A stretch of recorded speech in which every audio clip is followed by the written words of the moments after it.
for being with us today. Sure. Jackie. Thank you, Caroline. There's been a lot of discussion about the Epstein files and the president's comments yesterday calling it a hoax. Can you clarify which part of the Epstein hoax is the hoax part? The president is referring to the fact that Democrats have now seized on this as if they ever wanted transparency when it comes to Jeffrey Epstein, which is an asinine suggestion for any Democrat to make. The Democrats had control of this building, the White House, for 4 years, and they didn't do a dang thing when it came to transparency in regards to Jeffrey Epstein and his heinous crimes. It was this president who directed the Department of Justice and the Attorney General to do an exhaustive review of all files related to Jeffrey Epstein, which they did. The Attorney General and the FBI, led by Pam Bondi, Dan Bongino, Kash Patel, these are great patriots, some of the most trusted voices in the Republican Party movement. It's part of the reason the president appointed them to these high law enforcement positions, and they spent many months going through all of the files related to Jeffrey Epstein, and they concluded what they found in that memo, which they drafted and they released. And so the president has been transparent. He has followed through on his promises to the American people, but he doesn't like to see Democrats and the mainstream media covering this like it's the biggest story that the American people care about. The president has been working so hard this week. On Tuesday, he went to Pennsylvania, where he secured $90 billion in investments for the Commonwealth, for the people of that state. After that, he came back to the Oval Office at 8 p.m. He went in there to whip votes to get the Genius Act signed into law. And because of his efforts, that bill is now going to be signed and passed. The following day, yesterday, he meets with a foreign leader, the King of Bahrain, to secure more investments into this country. And then yesterday afternoon, the president is in the East Room of the White House mourning with parents who have lost their children because of fentanyl, signing a bipartisan piece of legislation. And not a single cable network in this country took that event live and covered that event like they should.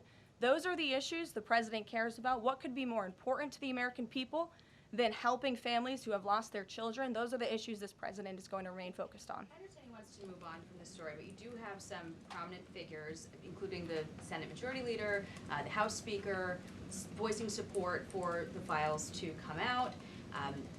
Representative Massey collecting signatures that would force a discharge petition for a vote on the floor for this.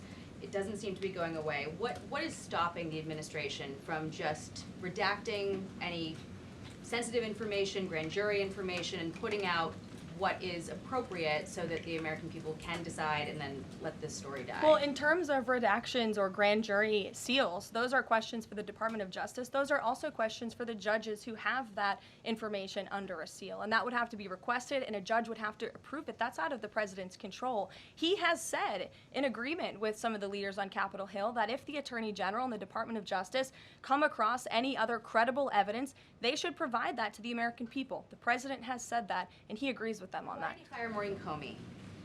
The Department of Justice did, and I would defer you to them. Dasha. Has the White House been directly in touch with some of the MAGA influencers that are still not satisfied with the administration's handling? And has the message to them been similar to what the president has said, which is sort of either let this go or we don't need your support? Well, look, the president and this team are always in contact with the president's supporters, with voices of many kinds on both sides of the aisle. I think that's part of the reason this president is a great president, because he's willing to listen and hear other people's perspectives. But ultimately, he has led this country, not just over the past 6 months to historic success, but also through his first 4 years as president. And as the leader and the creator of the MAGA movement, he has led through these perilous times for our country based on instinct and in the best interest of the country. And as I always say, the American people should trust in President Trump. John, Go ahead, John. Thanks a lot, Caroline. The president on Monday announced. Go ahead. The president said that he floated the idea of a special prosecutor in the Epstein case. Can you confirm that? And has he asked the Attorney General to do this, to appoint a special prosecutor to look it over? Well, the idea was floated from someone in the media to the president. The president would not recommend a special prosecutor in the Epstein case. That's how he feels. And as for his discussions with the Attorney General, I'm not sure. Deanna. Caroline, thank you so much. Do you know what the president's reaction was to Mike Johnson saying that he wants additional files released, the Epstein files? Was there a conversation with Mike Johnson about that following his comments? I won't discuss the president's private conversations with the Speaker of the House, but as I answered to Jackie's question earlier, the president has said if the Attorney General and the Department of Justice and the FBI have any more credible evidence in regards to Jeffrey Epstein's crimes, they should put that forward. He has called on them to do that. Sure. Thank you, Caroline. With a Caroline. few days. I'll go to all of you, starting with the lady in the blue. Go ahead. On that. You're on, Kristen. Thank you, Caroline. Two questions. So the first is that President Trump said that the Attorney General only gave him a brief overview of what was in these Epstein files. Does he have knowledge or an understanding of what is in the files related to Epstein that have not been released? Not to my knowledge, and that's a question for the Attorney General, as I said, and the President has told the Attorney General if they have any more credible evidence, they should release it. Is that evidence, would she have to run that by the President before she released it? I don't think so. He said if she has any more credible evidence, she should release it. Caroline.